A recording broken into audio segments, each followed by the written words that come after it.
Hello students, so today we will be moving ahead in the chapter biomolecule and we'll be discussing the new topic that is going to be the, जैसे previous lectures में we did talk about the monosaccharides and today we would be talking about the disaccharides and the polysaccharides. ठीक है, disaccharides और polysaccharides की आज बात करेंगे. तो आई होप आपने मोनोसैक्राइड वाला चैप्टर अच्छे से गो थ्रू कर लिया है, ठीक है, and you know how to make the Fischer projection, how to make the Haworth projection.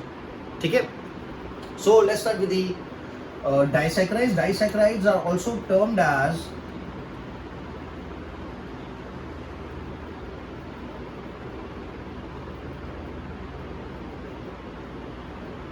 oligosaccharides.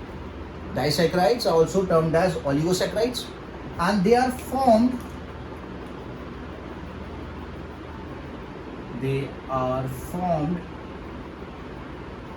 by the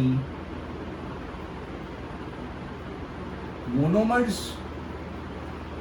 they are formed by the monomers. Monomers कौन से थे? ग्लूकोज हो गया, गैलेक्टोज हो गया, फ्रुक्टोज हो गया, and they are formed by the monomers through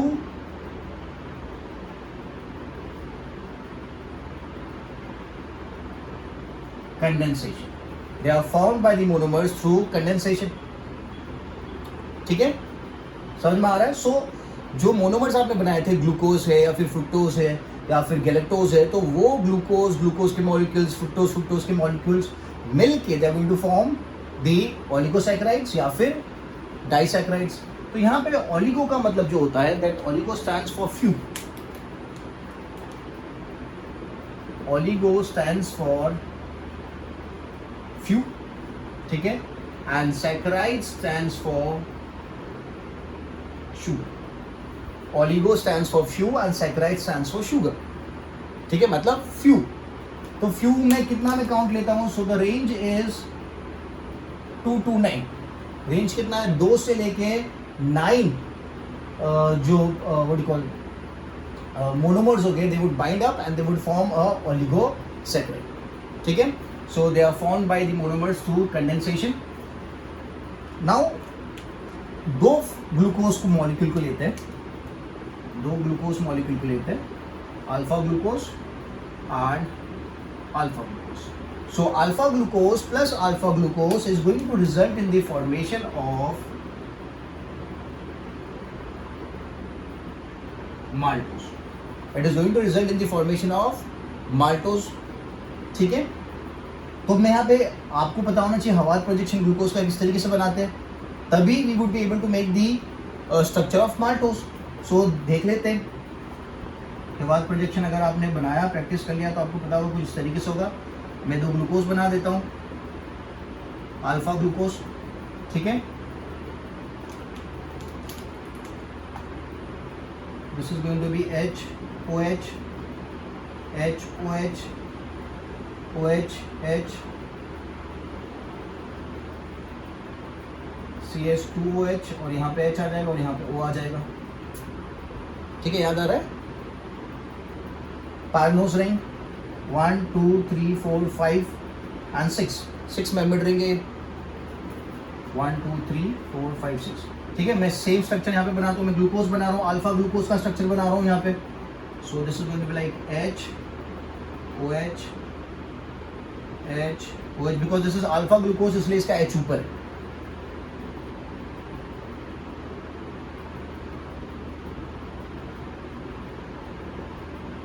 यहाँ पे O. ठीक है, so as I mention they are formed by the monomers through condensation. Okay, they are the polymers of monomers form through condensation. Condensation में क्या होगा? There would be release of the water molecule. Okay, ये दो structure जो है ये दोनों एक दूसरे से बाइंड करेंगे and there is going to be release of the water molecule. मतलब ये जो OH और OH है दोनों, यहाँ से क्या होगा? वाटर मॉलिक्यूल रिलीज होगा. कार्बन नंबर भी यहाँ पे इंपॉर्टेंट है. This is first, second, third, fourth, fifth, sixth. First, second, third, fourth, fifth, sixth. ठीक है, कार्बन नंबर भी यहाँ पे बहुत इंपॉर्टेंट है. अब जो वाटर रिलीज होगा और जो बॉन्ड फॉर्म होगा, that bond is going to be the glycosidic bond. कौन सा बॉन्ड होगा? ग्लाइकोसाइडिक बॉन्ड होगा. OH और OH में से there is going to be release of water molecule और एक ऑक्सीजन रह जाएगा. और ये जो बॉन्डिंग हुई है, this is the glycosidic bonding. This is the glycosidic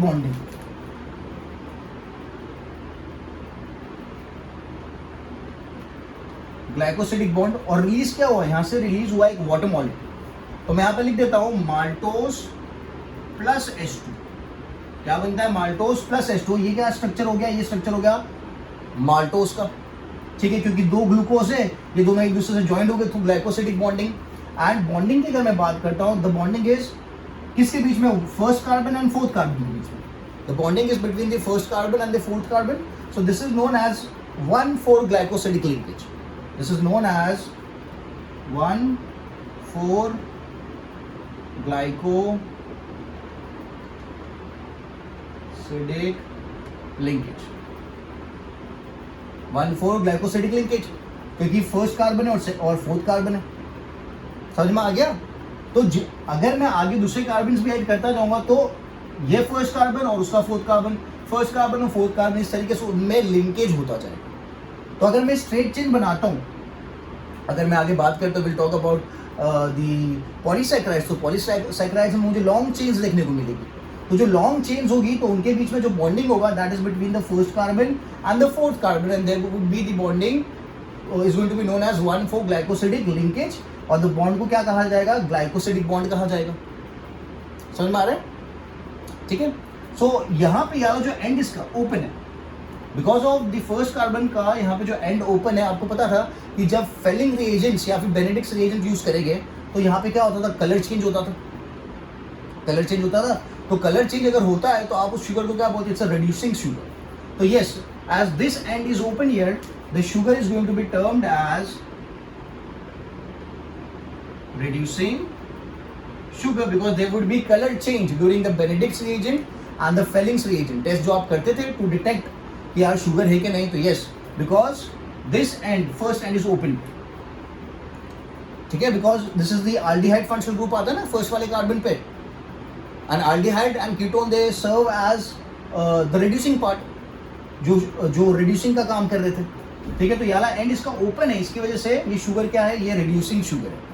this sugar is reducing sugar, simple and easy.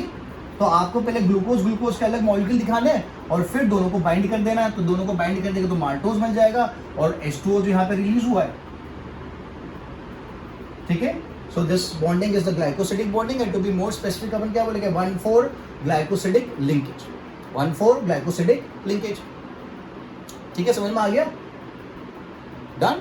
सो यहाँ पे कितने मॉलिक्यूल्स हैं, कितने मोनोमर्स हैं, तो 1 monomer of glucose and another monomer of glucose, so 2 monomers है। So this is known as a disaccharide. इसको क्या बोलेंगे, it's a disaccharide,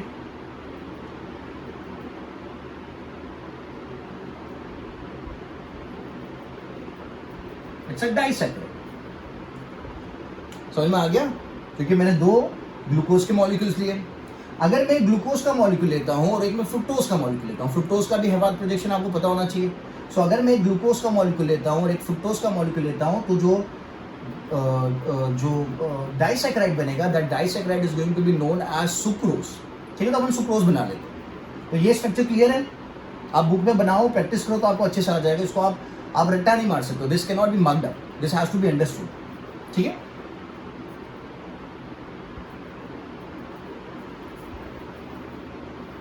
reducing sugar है वो याद रखना है आपको।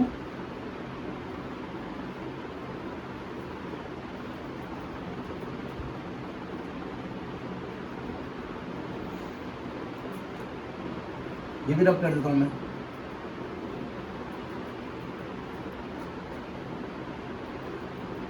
ठीक है, so now glucose plus the what you call fructose का हेवार्ड प्रोजेक्शन जो आपने बनाया था, that was a 5 membered ring, आपको याद होना चाहिए, that was a 5 membered ring.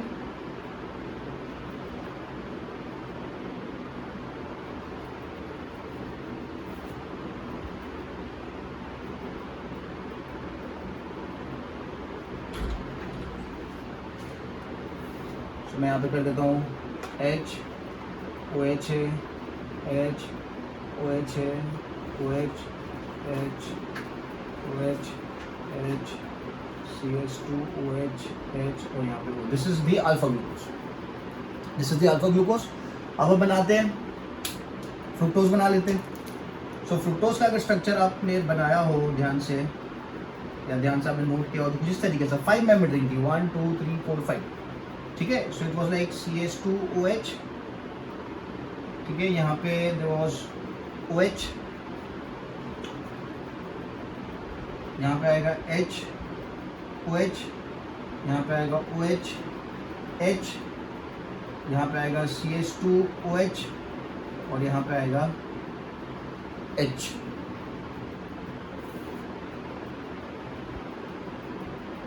ठीक है, मैं नंबरिंग कर देता हूँ। Numbering is very important. 1 2 second carbon, third carbon, fourth carbon, fifth carbon, sixth carbon. Okay, so this is first carbon, this is second carbon, third carbon. अगर third carbon पे H बाहर की तरफ होता है, थर्ड कार्बन पे H बाहर की तरफ होता है, यहाँ पे भी बाहर है। So this is going to be H and this is going to be OH। ठीक है, तो ये स्ट्रक्चर किसका बन गया? This is alpha glucose, okay, and this is beta fructose. यहाँ पे मेंशन कर देते हैं,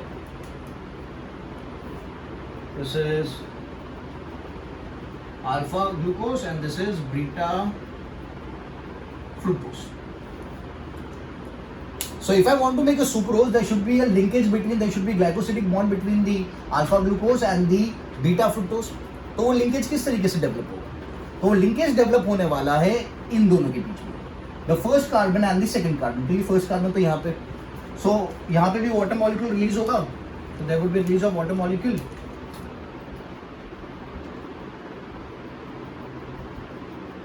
ठीक है, so there would be release of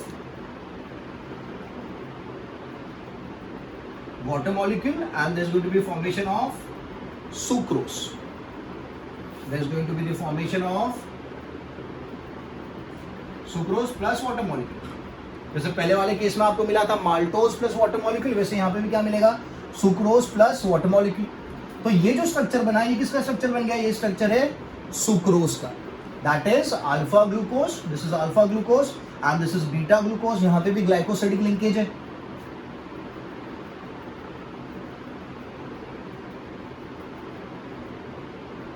glycosidic bond है।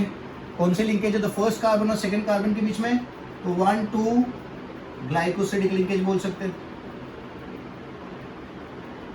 ठीक है, ऊपर वाले में मैं लिख देता हूँ ग्लाइकोसिडिक बॉन्ड। यहाँ पे मैं मेंशन करता हूँ ग्लाइकोसिडिक बॉन्ड है और लिंकेज कौन सा है? So linkage is 1 2 glycosidic linkage। समझ में आ गया? So this is sucrose। So it's a disaccharide as well, क्योंकि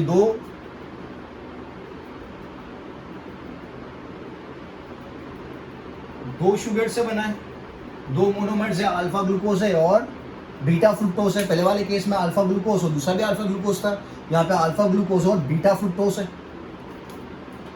समझ में आया? क्लियर है? अब तीसरा स्ट्रक्चर कौन सा आता है? सो तीसरा स्ट्रक्चर आता है glucose plus galactose. Glucose plus galactose, that gives you the milk sugar which is known as lactose.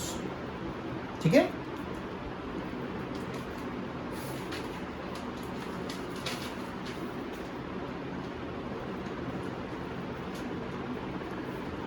अच्छा, जो पहला वाला शुगर अपने बनाया था उसको मैंने बोला था इट्स अ रिड्यूसिंग शुगर, क्योंकि उसका जो एल्डिहाइड ग्रुप था वो फ्री था।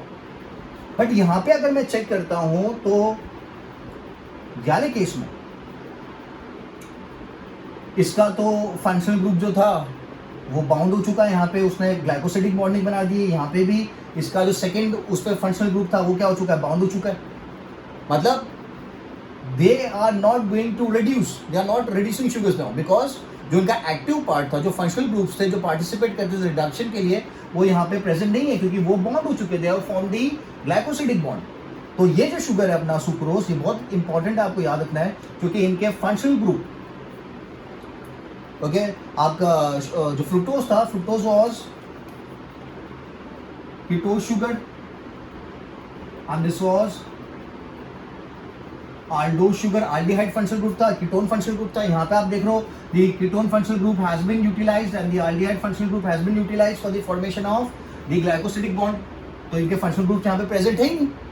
फर्स्ट वाले केस में एक शुगर के पास जो फर्स्ट कार्बन था उसका aldehyde functional group एक्टिवेटेड था, अवेलेबल था वहाँ पे, तो वो रिएक्टिव था। यहाँ पे नहीं है, तो नहीं होने की वजह से the sucrose is non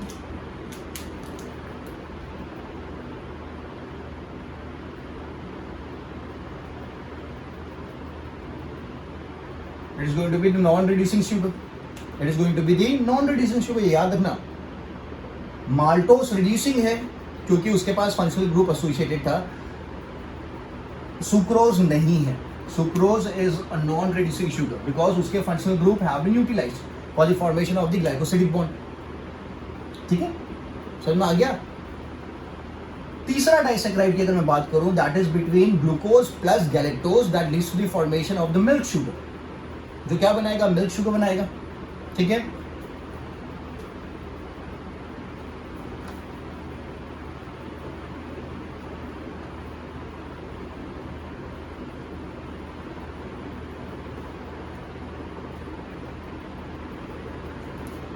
so we have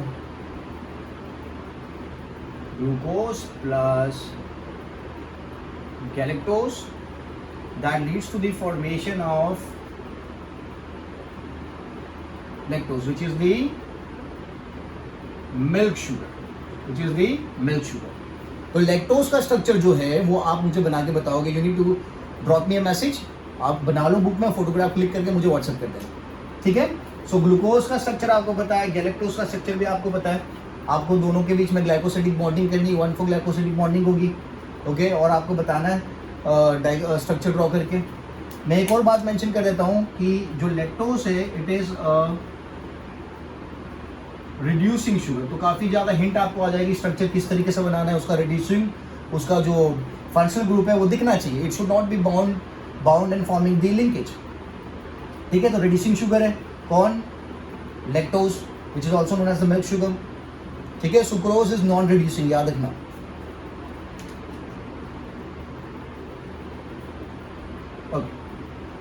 now if I take glucose plus galactose, तो तीसरा कौन सा कंपोनेंट था अपने पास, फ्रुक्टोज. अगर इन तीनों को लेते हैं, इन तीनों के बीच में कंडेंसेशन अगर होता है, तो this is going to form a structure which is known as raffinose. This is known as raffinose. It's a sugar, और ये शुगर है, this is going to be 1 2 3. This is going to be ट्राइसैकराइड.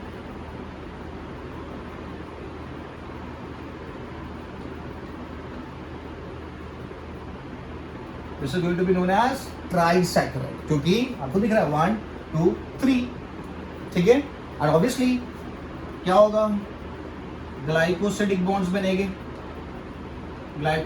बनेंगे, और क्या होगा, condensation तो होगा ही, तभी जाके तो ग्लाइकोसिडिक बॉन्ड्स बन पाएंगे. अब आपको याद रखना है, जैसे नंबर ऑफ मोनोमर्स इंक्रीज होता जाता है, जैसे 2 था अभी 3 हो गया, ट्राइसैकराइड हो गया, तो जैसे नंबर ऑफ मोनोमर्स इंक्रीज होता जाएगा, तो जो शुगर है वो बन जाएगी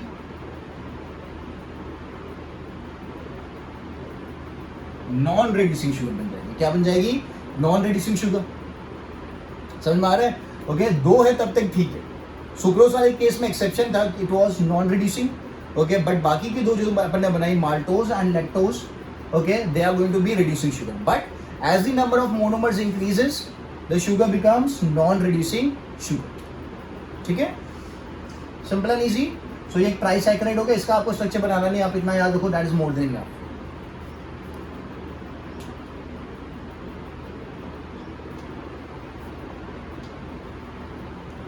now some of the oligosaccharides are present on the cell membrane. Okay, और ये बात आपको पता है, they form a layer which is termed as glycocalyx. और स्ट्रक्चर अपने पहले बताया था ना, इस तरीके से जो बाइलिपिड लेयर था,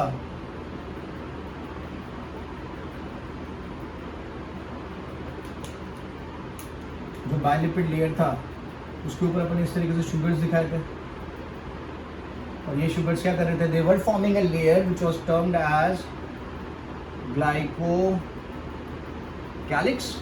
या फिर क्या बोलते थे, सेल कोट. ग्लाइकोकैलिक्स या फिर सेल कोट बोलते थे. ठीक है, तो मैं बोल सकता हूं जो हायर ओलिगोसैकराइड्स है, higher oligosaccharides, oligosaccharides are associated with the formation of cell coat or the glycocalyx. Higher oligosaccharides are associated with the formation of cell coat. ठीक है, ये किस काम में आता है? सेल टू सेल रिकग्निशन में काम में आता है. The सेल टू सेल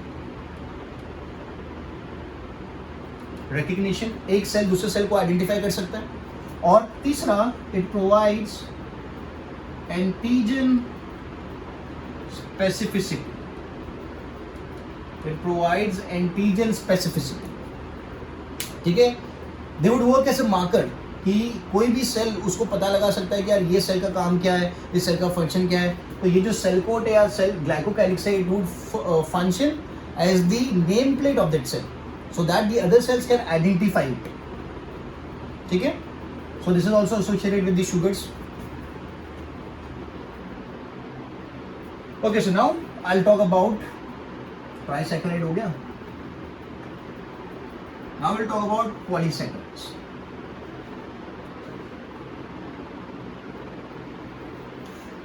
सो आपको याद होगा इनिशियल लेक्चर में we were talking about रिटेंटेट.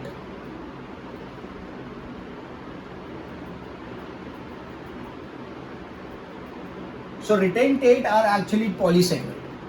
Retentate are actually polysaccharide which are not soluble in the acid because they are bigger in size. तो bigger in size है तो मैं यहाँ पे एक टर्म लिख लेता हूँ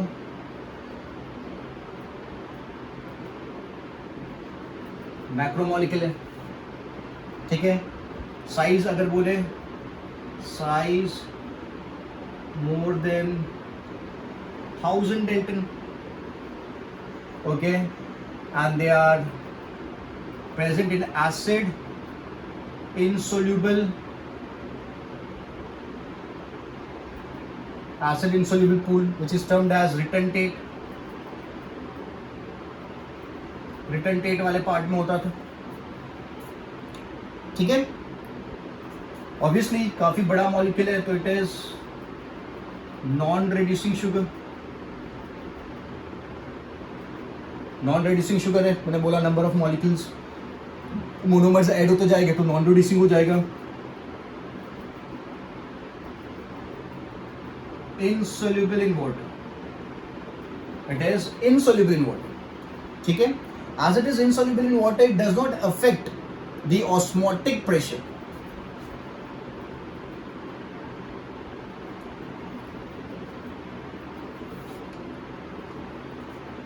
अगर सेल के अंदर प्रेजेंट है तो it would does not affect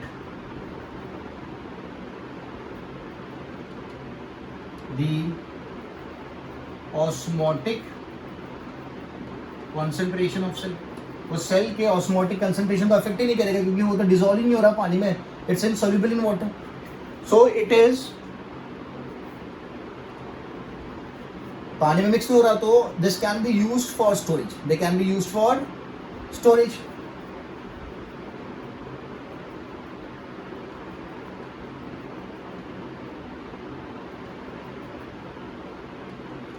ठीक है, polysaccharides are macromolecules.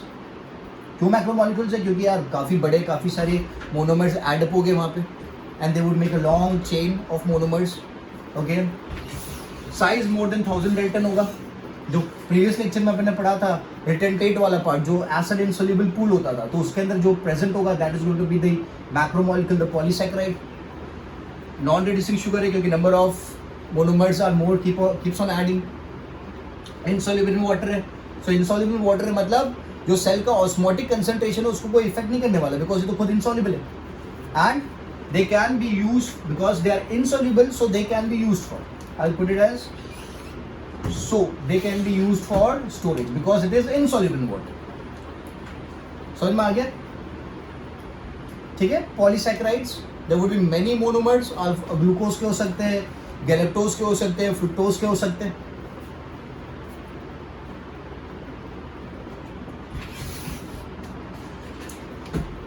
And they are also going to be formed through condensation. हाँ, मैं वाला पॉइंट लिख देता हूँ, कंफ्यूजन नहीं होना चाहिए. Formed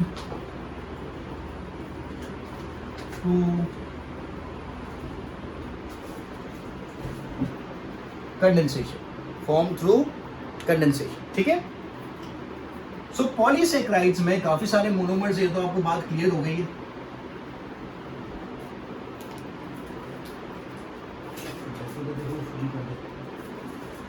ओके, काफी सारे मोनोमर्स है तो आपको क्लियर हो गया. Polysaccharides is form through many monomers. ठीक है. अगर ये मोनोमर सेम है,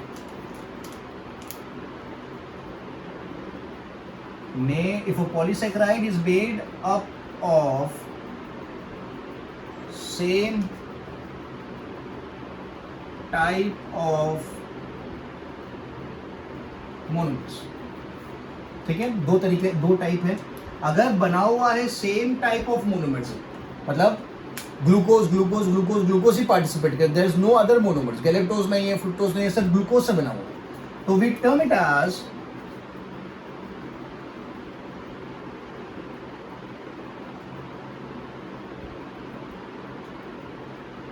as होमोपॉलीमर.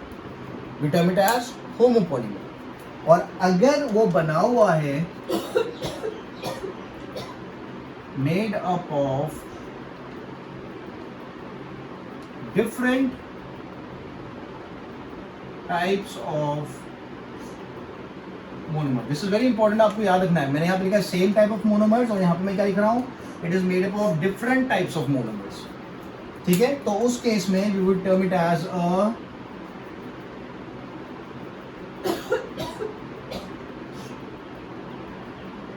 हेट्रोपॉलीमर. तो क्या बोलेंगे उसको, हेट्रोपॉलीमर.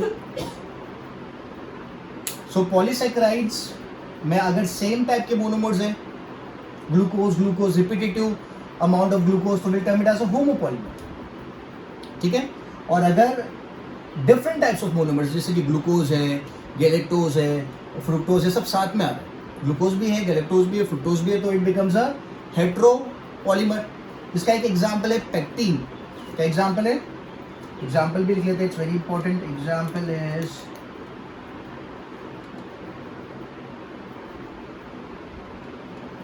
पेक्टिन, और इसका भी एग्जाम्पल लिख लेते हैं. इसका एग्जाम्पल है starch and cellulose. Starch and cellulose, that is the example of homopolymer. इनके रिपीटेटिव यूनिट्स कौन है, ग्लूकोज है, और पैक्टिन में different types of repetitive units है. So it's a heteropolymer, it's a homopolymer. ठीक है, simple and easy. Is it clear? It is non reducing as well, not soluble in water. बड़ा molecule पानी में soluble नहीं होगा, that makes it good for storage. तो polysaccharides किस काम में आते हैं, तो एक तो स्टोरेज के काम में आते हैं, एक स्ट्रक्चर के काम में आते हैं, और एक बनाते हैं sticky layer which is termed as mucilage. Clear है? So I rub this down. We don't need to go through the diagram, structures की जरूरत नहीं है.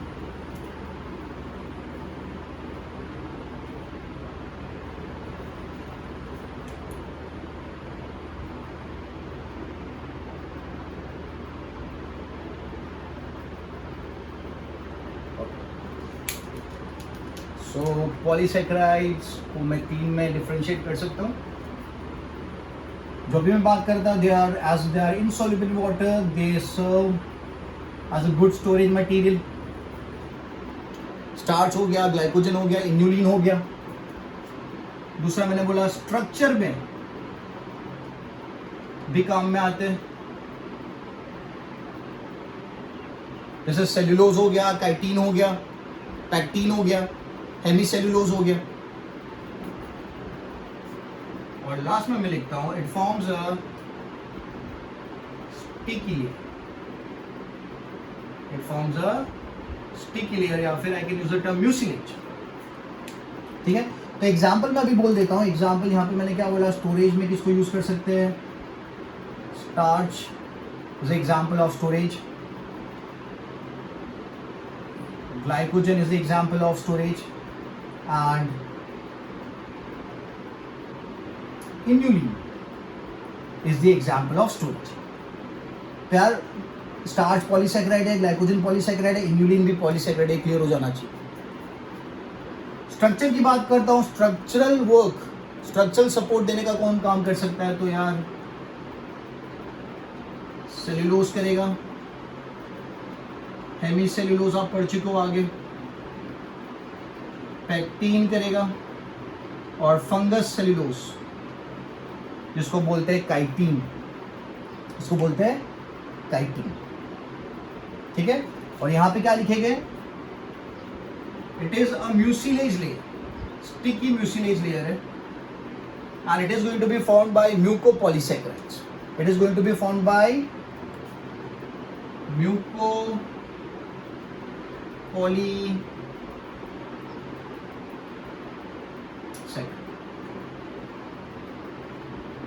It is going to be formed by mucopolysaccharide. It would give the sticky layer, appearance of a sticky layer on the cell or on the skin or on the outer layer. ठीक है. Storage में starch, glycogen, inulin, structure support के लिए cellulose, hemi cellulose, pectin, chitin. ठीक है. And sticky layer में कौन है, mucopolysaccharides. So let's talk about starch. Obviously polysaccharides है, बट यहाँ पे थोड़ा सा चेंज आ जाएगा, देख लेते हैं.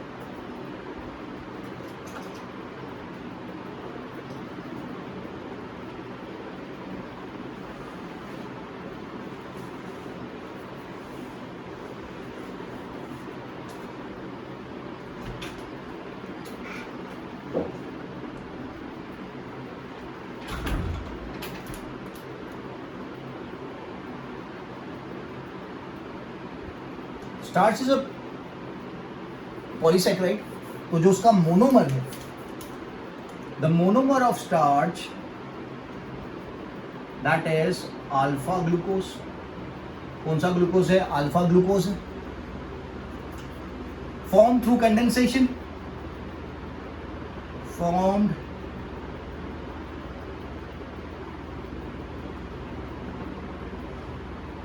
Through condensation. तो बॉन्डिंग कौन सी होगी, bonding is going to be 1,4 glycosidic linkage, और the glycosidic bonds would be formed between the two monomers of glucose. अच्छा, कितने मोनोमर्स होते हैं यहाँ पे, दिस इज वेरी इंपॉर्टेंट, कितने मोनोमर्स है. सो आपको याद रखना है, there are 100 to 2000, there are 100 to, I'm sorry, there are 200 to 1000 monomers of glucose. This count is very important. 200 to 1000 monomers of glucose आपको देखने को मिलेंगे. ठीक है. तो और एक और चीज है, दैट इज ये जो स्ट्रक्चर है, they are going to be arranged in straight chain. They are going to be arranged in straight chain. ठीक है. तो ये जो मैंने पॉइंट रखा है, दैट इज 200 से 100,000 मोनोमर्स ऑफ ग्लूकोज है and arranged in straight chain. तो ये मैं बात कर रहा हूँ स्टार्च के बारे में, but to be very specific, कौन सा starch, to be have a term for that, amylose. We have a term for that, amylose. Now amylose is a starch which has 200 to 1000 monomers of glucose arranged in straight chain and having 1,4 glycosidic linkage. 1,4 glycosidic linkage formed through the glycosidic, formed through condensation. और monomers कौन से, monomers तो ये रहने वाले alpha glucose के monomers. Simple and easy. तो अगर देखें तो किस तरीके से दिखेगा, तो 200 से 1000 मोनोमर्स बनाना है, तो मैं 200 से 1000 तो नहीं बना रहा हूँ, आई सिंपली इस तरीके से दिखा देता हूँ.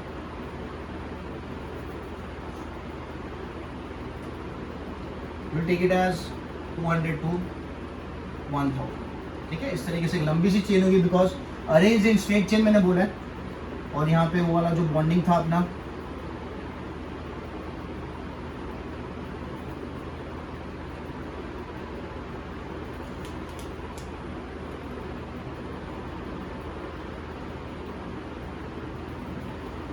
ठीक है, एच एच रहेगा यहाँ पे, और सब जगह से वाटर मॉलिक्यूल रिलीज होगा। यहाँ से वाटर मॉलिक्यूल रिलीज होगा, यहाँ से होगा, यहाँ से भी होगा, यहाँ से भी होगा, ठीक है। सो आपको याद रखना है जो अमाइलोज का स्ट्रक्चर है उसके अंदर 200 से 1000 मोनोमर्स है, किसके, ग्लूकोज के, अल्फा ग्लूकोज के मोनोमर्स है, ठीक है। And they are going to be arranged in straight chain, पूरा स्ट्रेट चेन होगा, ठीक है। Obviously they are form through condensation, तो जो लिंकेज होगा that is going to be 1,4 glycosidic linkage, जो बॉन्ड होगा that is going to be the glycosidic bond, ठीक है। जो दूसरा स्ट्रक्चर अपन को स्टार्च में देखने को मिलता है दैट इज अमाइलोपेक्टिन। अमाइलोपेक्टिन में स्ट्रेट चेन तो अवेलेबल है, बट स्ट्रेट चेन के साथ देयर इज आल्सो ब्रांचिंग। क्या होता है, ब्रांचिंग भी होता है, क्लियर है।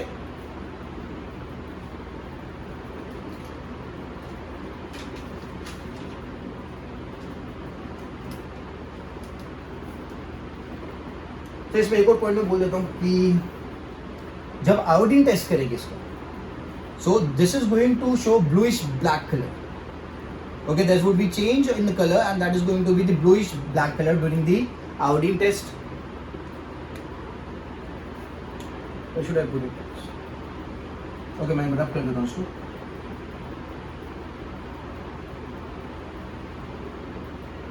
तो ये जो मैंने दिखा रखा है जो स्ट्रक्चर फॉर्म है, बट एक्चुअल में it is going to look like this, it is going to be like helix, इस तरीके से हेलिक्स फॉर्म है, ठीक है। जब आप आयोडीन टेस्ट करते हो तो जो आयोडीन होता है ना, वो आयोडीन वाले हेलिक्स में फंस जाता है,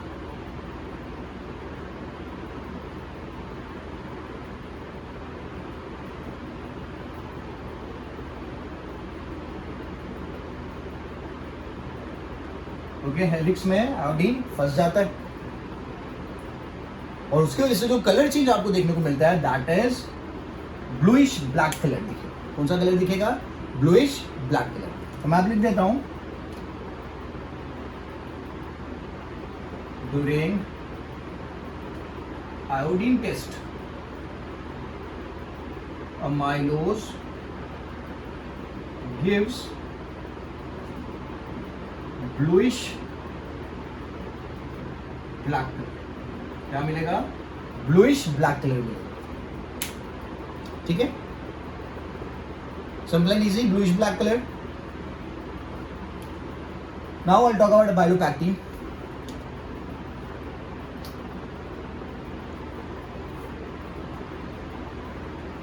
So amylopectin is a straight chain structure as well as it has got branches. So I'm talking about amylopectin.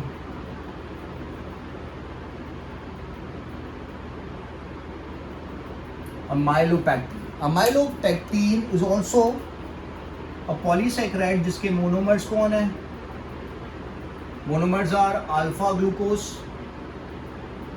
कितने नंबर में अवेलेबल है, तो नंबर आपको याद रखना है 2000 से लेके 2 लाख, 2000 से लेके 2 लाख आपको देखने को मिलेंगे monomers of glucose, alpha glucose, ठीक है। Obviously they are form through condensation, okay, non reducing, तो याद रखना ही आपको, वाटर में सोल्यूबल नहीं है, नॉन रिड्यूसिंग, ये सब पॉइंट्स पहले डिस्कस हो चुके हैं। ये जो स्ट्रक्चर होता है this is branch structure, straight chain branch structure है। Amylose was not branch, this is branched, और ब्रांच होने की वजह से यहाँ पे 2 टाइप की बॉन्डिंग्स दिखेगी, 1,4 glycosidic linkage and the another is going to be 1,6 glycosidic linkage। 1,4 glycosidic linkage देखने को मिलेगा और 1,6 ग्लाइकोसिडिक लिंकेज आपको देखने को मिलेगा किसके स्ट्रक्चर में, तो अमाइलोपेक्टिन के स्ट्रक्चर में, because the structure of amylopectin is branched, monomers तो सेम है बट क्या है, ब्रांच फॉर्म में। सो अपन देख लेते ब्रांच फॉर्म में किस तरीके से होता है।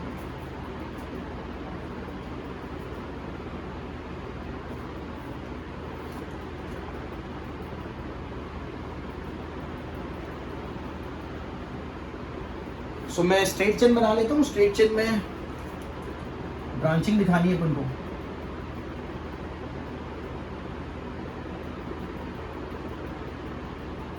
बोर्ड छोटा है इसलिए I am not making much of it. ठीक है, ये अपन जो स्ट्रेट चेन बनाते थे वो आ गई स्ट्रेट चेन। समझ में आ रहा है ना? You should not B confused here. H H, ठीक है। मैं काम करता हूँ, नंबर्स दे देता हूँ। This is first, second, third, fourth, fifth, और यहाँ पे ऊपर आता है CH2OH आता है। यहाँ ऊपर आएगा CH2OH, this is very important. CH2OH आएगा और CH2OH। तो CH2OH है, that is the sixth carbon. Six, 1 2 3 4 5 6, 1 2 3 4 5 6, ठीक है। 1 2 3 4 5 6। तो ये मैंने स्ट्रेट चेन बना दी। यहाँ पे कौन सी लिंकेज आपको दिख रही है? So the linkage which is visible here, that is 1,4 linkage, glycosidic linkage. आप बोलोगे सर ये तो स्ट्रक्चर अमाइलोज में बनाया था, बट यहाँ पे स्ट्रेट चेन के साथ एक और जो चीज अवेलेबल है, that is branching. So branching किस तरीके से दिखानी है?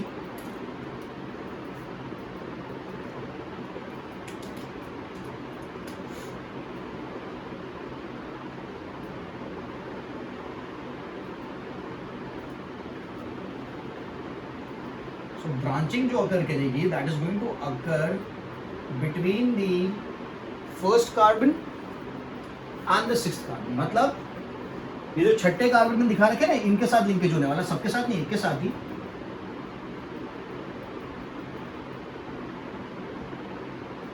तो ये ऊपर एक चेन बना रहा हूं मैं, स्ट्रेट चेन।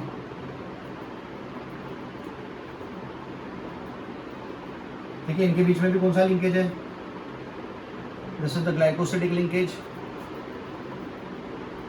अब जो फर्स्ट कार्बन है, यहाँ पे क्या होगा? अगर वाली साइड पे आप देखो, so this was suppose to be like HOH होता है ना यहाँ पे। तो ये HOH जो है, ये OH और ये OH में से वाटर मॉलिक्यूल का रिलीज होगा और फिर ग्लाइकोसिडिक बॉन्ड का फॉर्मेशन होगा। फिर से मैं बताता हूँ, फर्स्ट कार्बन जो है, फर्स्ट कार्बन, ठीक है, उसका जो OH है वो बाइंड करेगा सिक्स कार्बन के OH के साथ।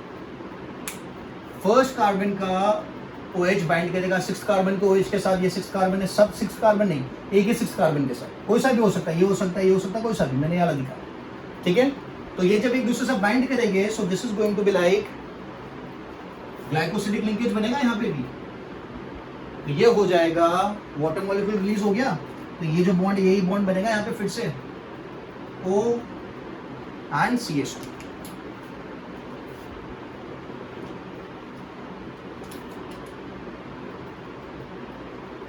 ठीक है, तो ये बन गया ग्लाइकोसिडिक लिंकेज हो गया यहाँ पे भी। और क्या रिलीज हुआ? वाटर मॉलिक्यूल रिलीज हुआ, that is release of the water molecule. समझ में आया? तो ये जो लिंकेज था, ये फर्स्ट कार्बन और फोर्थ कार्बन के बीच में था, बट ये वाला जो लिंकेज है, ये फर्स्ट कार्बन और सिक्स्थ कार्बन के बीच में, first carbon and sixth carbon के बीच में। So this linkage is going to be known as alpha 1,6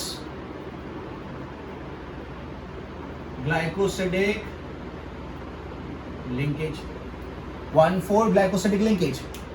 तो ये देखो स्ट्रक्चर क्या हो गया, ब्रांच हो गया ना। ये एक स्ट्रेट चेन है, ये दूसरी स्ट्रेट चेन है, और दोनों एक दूसरे से कनेक्टेड है। तो ब्रांचिंग हो गई यहाँ पे, क्या हो गई? ब्रांचिंग हो गई। तो आपको अमाइलोपेक्टिन में 1,6 ग्लाइकोसिडिक लिंकेज भी देखने को मिलेगा और 1,4 ग्लाइकोसिडिक लिंकेज भी देखने को मिलेगा। बल्कि अमाइलोज में सिर्फ आपको क्या देखने को मिलता था? 1,4 ग्लाइकोसिडिक लिंकेज, क्योंकि वो स्ट्रेट चेन था, वो ब्रांच नहीं था। अमाइलोपेक्टिन क्या है? ब्रांच था। अमाइलोपेक्टिन क्या है? ब्रांच था। बाकी के मोनोमर्स तो सेम है, alpha glucose he.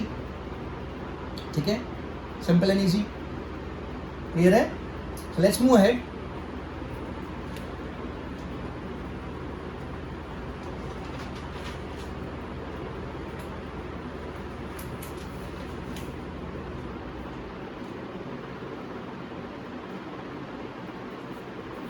So this is amylopectin. Simple and easy.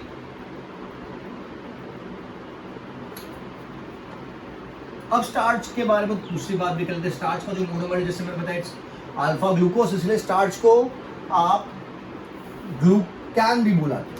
You can also term it as, starch can also be termed as glucan, या फिर we also term it as amylum. Glucan भी बुला सकते हैं या फिर अमाइलम भी बुला सकते हैं. It is produced by chloroplast and stored in the leucoplast. It is produced by, it's a reserved food material for plants.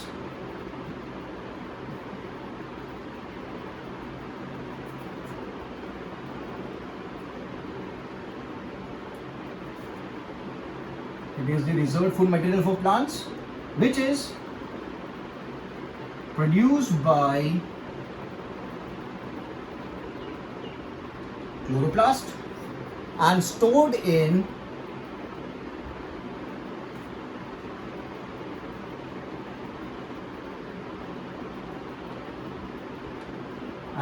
leucoplast.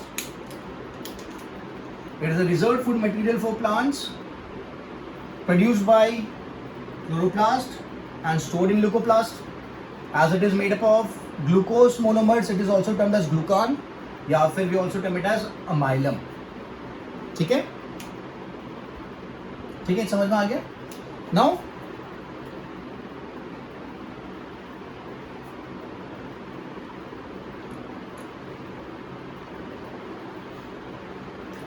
amylose and amylopectin, जो भी स्ट्रक्चर्स अपन ने बनाए थे, amylose and amylopectin are present in the form of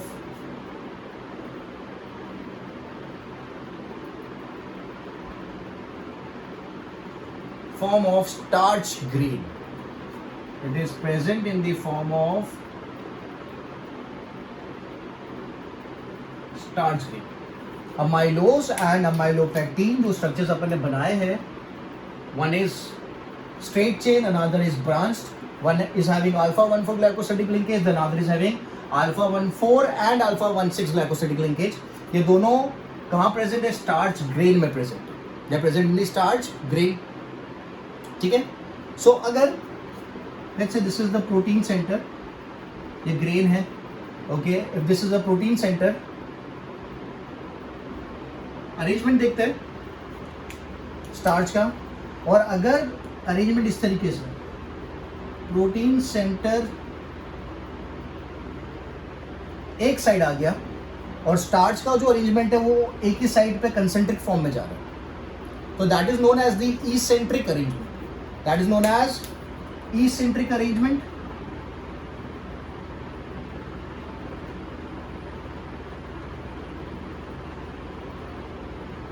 Which is seen in potato.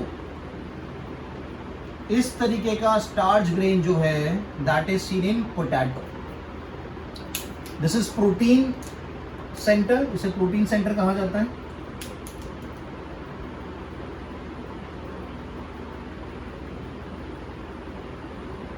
The specific name is hilum. It is termed as hilum, the protein center. Okay, और ये सब क्या है? ये स्टार्च का अरेंजमेंट है. किसका अरेंजमेंट है? स्टार्च का अरेंजमेंट है. अगर स्टार्च हिलम के आजू बाजू इस तरीके से, ठीक है, so this is known as concentric arrangement.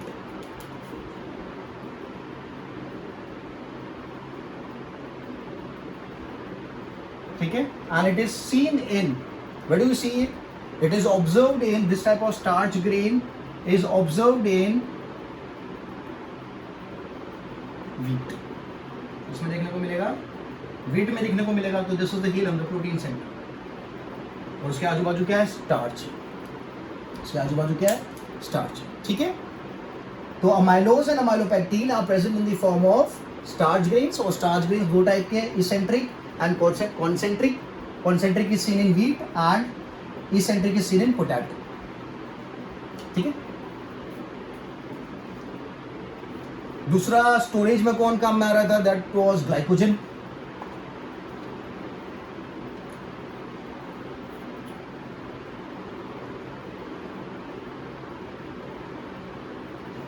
Glycogen is the reserved food in the animals.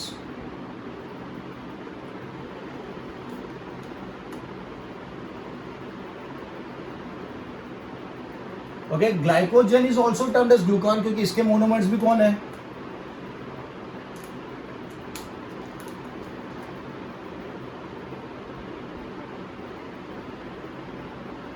monomers are alpha glucose. Monomers are alpha glucose. The structure is branched. The structure is branched. I'll make it more specific क्योंकि branch मैंने इसके लिए भी बोला था, amylopectin के लिए, तो आप मेरे को बोलोगे सर डिफरेंस क्या है, तो मैं डिफरेंस लिखता हूँ, इट इज हाईली ब्रांच्ड। काफी ज्यादा ब्रांचिंग आपको इसमें ऑब्जर्व होगी। ठीक है, दूसरा लिंकेज की अगर बात करें तो 1,4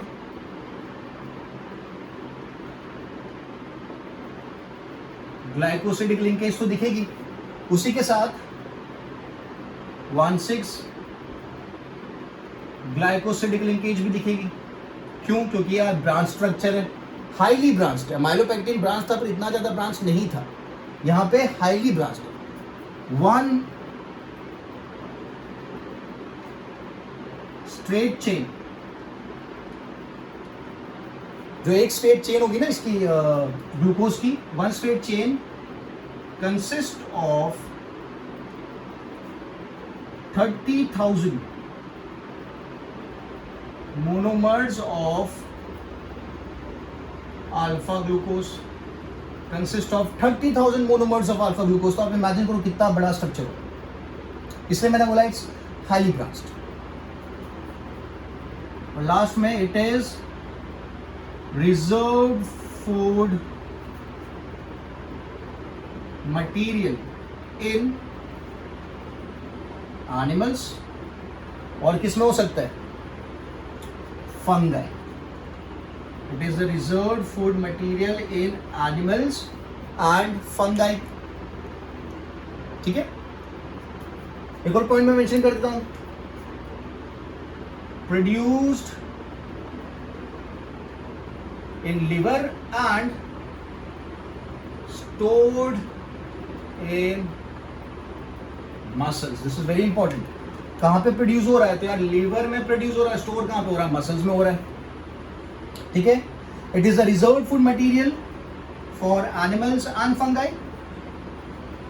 1 straight chain contains 30,000 monomers of alpha glucose.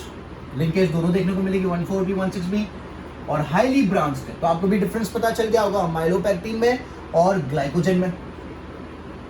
ठीक है, इसको भी ग्लूकान बोल सकते हैं क्योंकि इसका मोनोमर कौन है, ग्लूकोज है। ठीक है, सिंपल एंड इजी।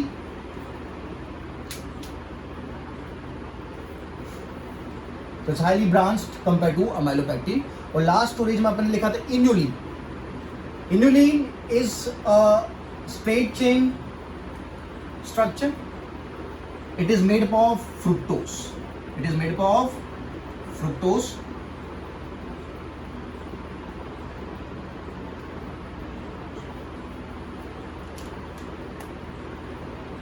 Inulin जो है, it is the polymer, या फिर मैं लिख देता हूं इसका मोनोमर कौन है, पॉलीमर लिखो या फिर मोनोमर लिखूं, monomer is fructose. Monomer is fructose. 30 to 35 monomers of fructose are present. 30 to 35 monomers of fructose are present. ठीक है, it is straight chain structure है, जो स्ट्रेट चेन अपन ने किसके लिए बनाई थी, अमाइलोज के लिए बनाई थी वाली स्ट्रेट चेन है, ठीक है। तो स्ट्रेट चेन में कौन सा लिंकेज आएगा, 1,4 glycosidic linkage is present. 1,4 glycosidic linkage he present होगा, क्योंकि ब्रांच वाले में होता है 1,6, यहाँ पे खाली 1,4 होगा क्योंकि स्ट्रेट चेन है, ठीक है। As it consist of fructose, आप इन्यूलिन को we can also term it as fructan, आप इसको फ्रुक्टान भी बोल सकते हो, आप इसको फ्रुक्टान भी बोल सकते हो। And the inulin is found in the roots of the plants belonging to the sunflower family. लिख देते हैं, it is present in the roots of plant belonging to sunflower family। belonging to sunflower family के example अगर मैं लिखूं तो that is दालिया।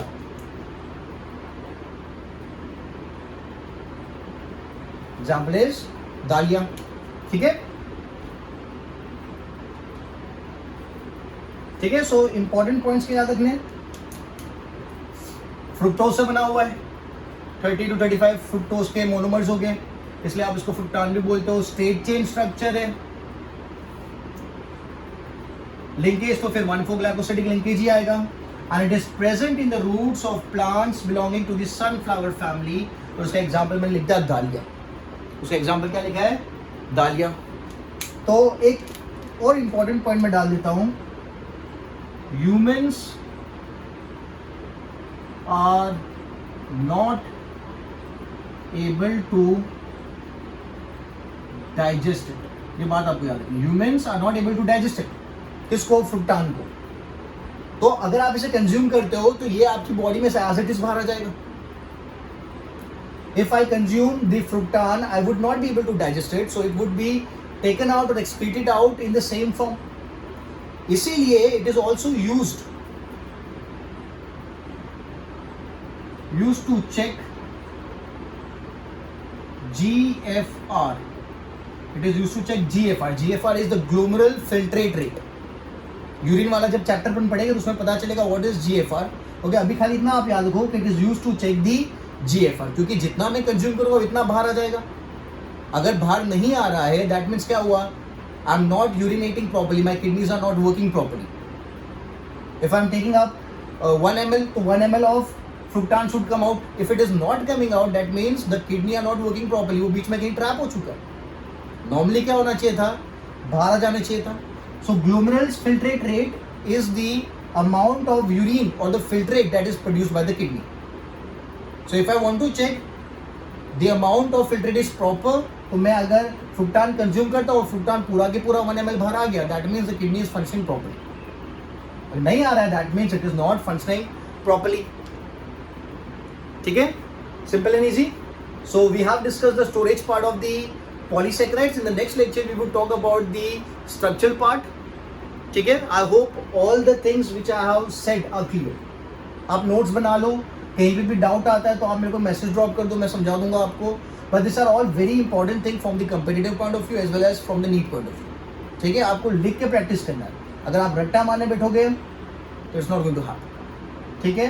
सो inulin हो गया, इन्यूलिन के पहले आपने क्या देख लिया, अमाइलोपैक्टिन देख लिया, अमाइलोज देख लिया एंड ग्लाइकोजन भी देख लिया, ठीक है। So I will keep this much for the lecture. In the next lecture will move ahead and talk about the new topic, ठीक है। चलो बाय बाय।